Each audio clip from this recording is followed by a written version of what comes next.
Welcome back. Are they terrorists, freedom fighters, or militants? Was that a targeted killing or an assassination? And was it ordered by a government or a regime? We're looking at terminology now.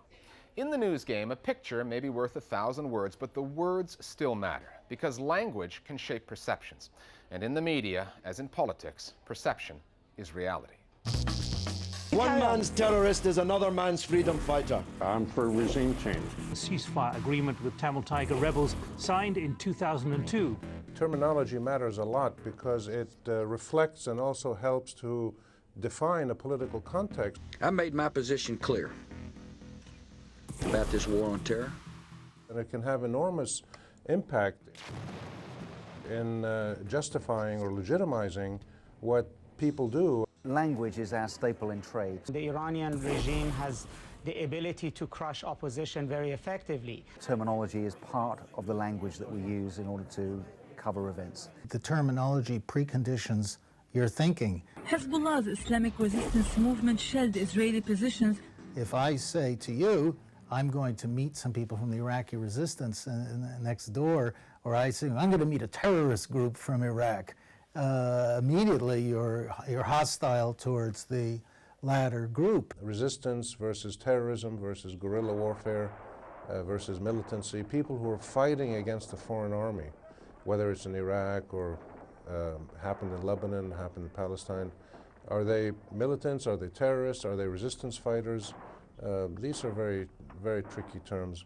I think what's interesting about the US is, you know, there was a defining moment when the debate, if you like, came to an explosive fruition, which was 9/11. The US media in particular had not had to really confront these types of terminology until 9/11. We're on the offense against the terrorists on every battlefront, and we'll accept nothing less than complete victory. And we do have to think very carefully about what words we use. When people talk about the cost of the war on terror, they usually... Particularly in relation to the so-called war on terror, particularly with the use of the word terrorist, which of course is perhaps the prime example of where it gets complicated for us as reporters. The conclusion that we drew at CNN was if a group of individuals set out and publicly state that they intend to cause mayhem, irregardless of the casualties, then those people, we concluded, and I agree with, are terrorists.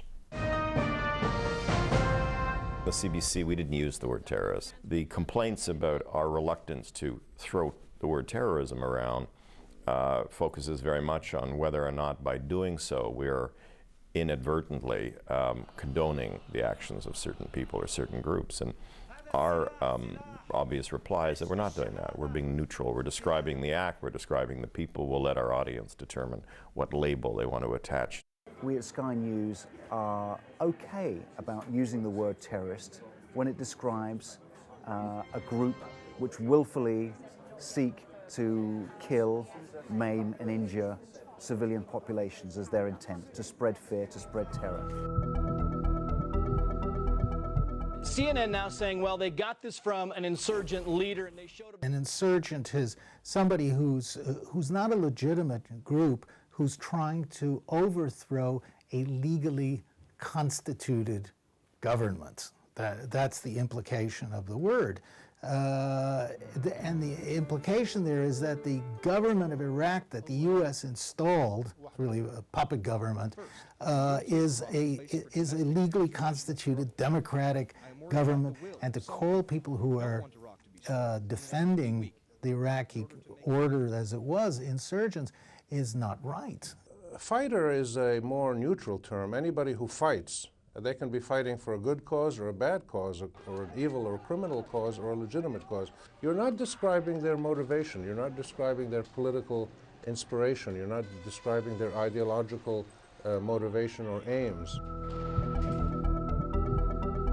The real thing is a regime change, and this is an extremely unpopular regime with the Iranian people. The Iranian regime is a very common expression but it has a kind of a political explosiveness to it.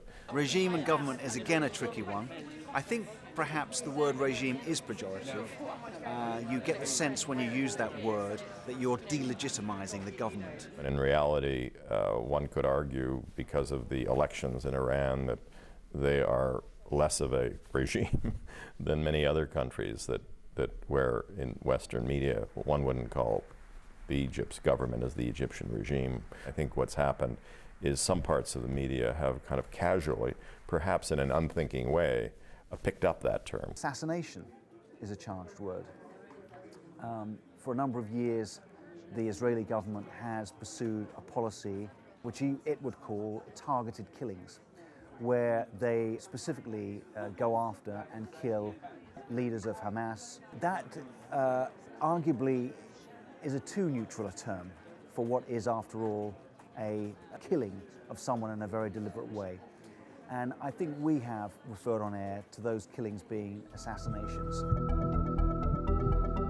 But ultimately, it's your audience, it's your viewers, your readers, your listeners who should be able to decide what label they want to attach. My rule of thumb has always been to try to use terminology that, above all else, is accurate. It actually describes what you're talking about.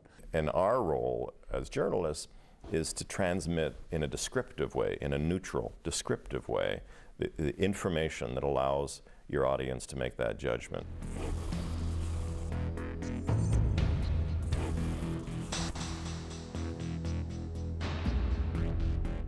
More Global Village Voices now on the media and the power of language. One of the things I'm really interested in my research is the way the violence in the Iraq War is constructed in the media coverage. The word violence is never actually used to talk about what the coalition's doing. The word comes up in the stories about the anti-war protests, but what the coalition was doing in Iraq, including that incredible bombardment of Baghdad, was never called violence. Now that choice or non-choice of word is part of a whole syndrome of features that are all about neutralising the violence. Well, I certainly think the way the words terrorism and terrorist are used are designed, first of all, to stifle debate. And I think the other thing that makes it such a really wicked distortion of the language is that the moment you call someone a terrorist, it gives you a license to dehumanise them. During Bush's recent visit to the occupied Palestinian territories, Western media uncritically reported that he had called for the dismantlement of unauthorized settlements. Israel has authorized most of the settlements, but under international law, each and every one of them is illegal. The distinction between a settlement and an illegal outpost is a false one, introduced merely to give the impression of a concession once Israel evacuates them.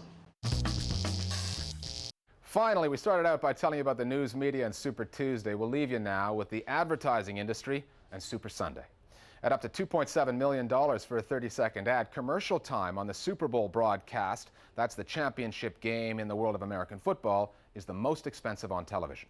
Many Americans who hate football still watch the show because they want to see the best of the new ads, and those ads attract even more viewers on the World Wide Web. A sampling of some of the sales pitches on offer on Super Sundays, our internet video of the week. We'll see you next time at the Listening Post. So, let me get this straight. You've solved all our shipping problems with pigeons. Carrier pigeons, sir. Isn't this a little outdated? No.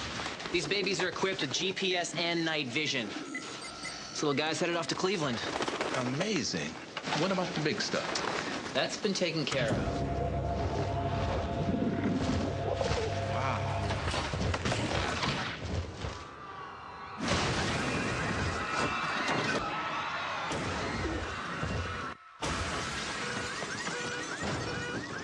Let's switch to FedEx. A lot of people are like, aren't you too young to invest in the markets? And, you know, A, don't worry about it. You know, I just look young. I mean, you don't know how old I am. And B, I use E-Trade, so check it. Click. I just bought stock. You just saw me buy stock. No big deal. I mean, you know, if I can do it, you can do it.